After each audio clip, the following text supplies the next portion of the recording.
कोई भी action continue नहीं रह सकता, वह पूर्ण अवश्य होता है।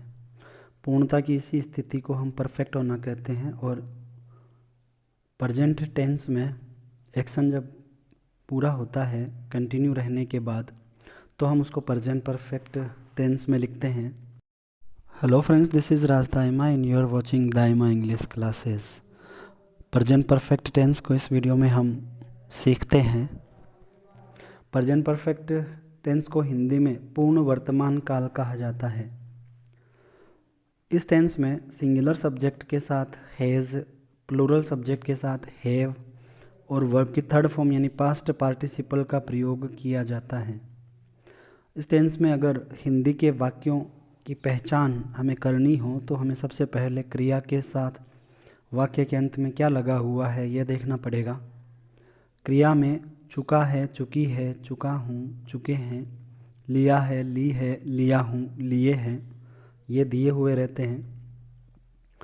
अगर हम एग्जाम्पल देखें, मैं खाना खा चुका हूँ, आई हैव टेकन फूड, तो इसमें आई प्लूरल माना जाता है और आई के साथ हैव का प्रयोग हुआ है और टेकन वर्ब की थर्ड फॉर्म है। अगर हम इस सेंटेंस का नेगेटिव बनाएं तो नेगेटिव सेंटेंस में मेन वर्ब से पहले नोट का प्रयोग किया जाता है।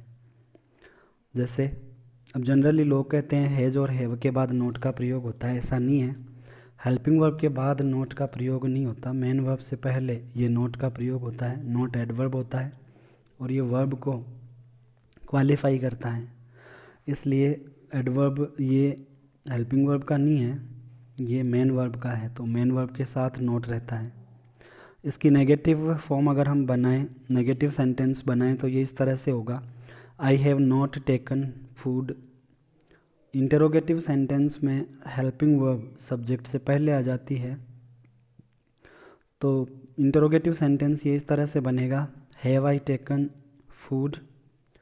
इंटरोगेटिव नेगेटिव सेंटेंस की अगर हम बात करें तो इंटरोगेटिव नेगेटिव सेंटेंसेस में होगा, have I not taken food, और इंटरोगेशन मार्क जो है वो लास्ट में हम लगा देते हैं।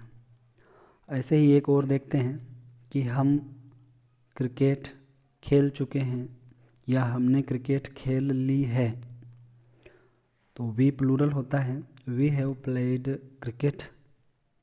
अभी अभी खेल रहे थे लेकिन अभी अभी ये ख़त्म कर दिया इन्होंने काम।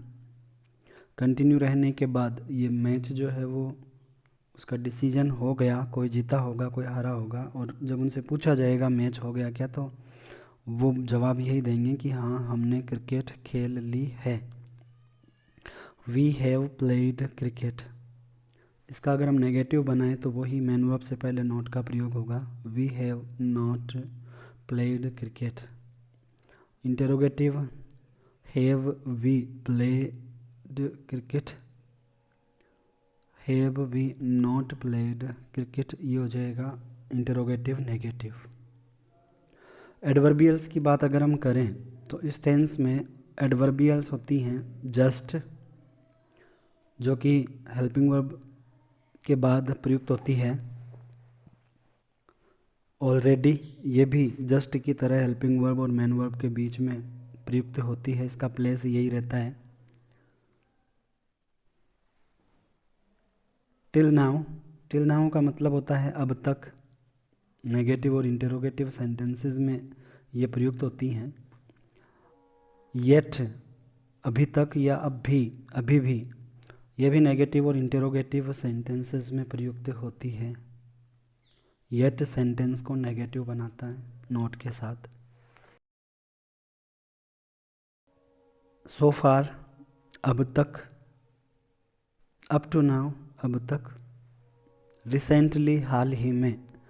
इन एडवर्बियल्स का प्रयोग इस टेंस में किया जाता है, इनसे हम अंग्रेजी के सेंटेंसेस को पहचान सकते हैं। चलिए एक एक एग्जांपल देखते हैं। I have just seen the Taj Mahal, या इसको इस तरह से भी कह सकते हैं, I have recently seen the Taj Mahal. मैंने अभी अभी ताजमहल देखा है, मैंने हाल ही में ताजमहल देखा है या देख चुका हूँ। आ है, ए है, ई है, ये भी प्रयुक्त होते हैं इस टेंस में, पहचान में, क्रिया में जुड़े हुए हिंदी के वाक्यों के अंत में। He has just returned home, वह रहता था और वो अभी अभी घर लौटा है।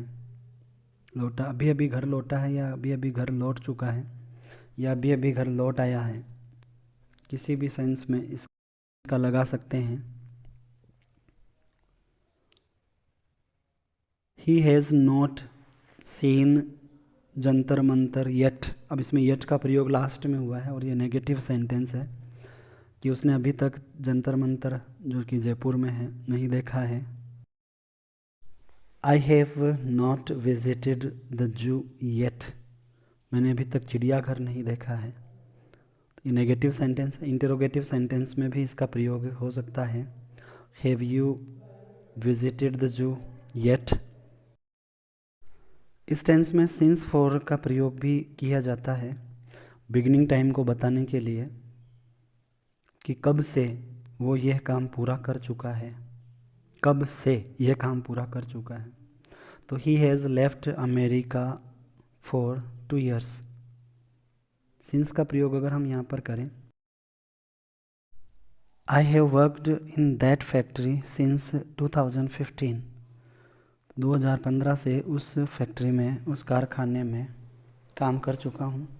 तो ये बिगिनिंग टाइम बताने के लिए इस टेंस में सिंस फॉर का प्रयोग होता है। और काम रिसेंटली ख़त्म भी हो चुका है, लेकिन इसमें बिगिनिंग टाइम बता दिया जाता है। That's all. तो उम्मीद करता हूँ आपको ये वीडियो पसंद आया होगा। अगर पसंद आया है तो चैनल को सब्सक्राइब कीजिए, शेयर कीजिए। Thanks for watching. जय हिंद, जय भारत।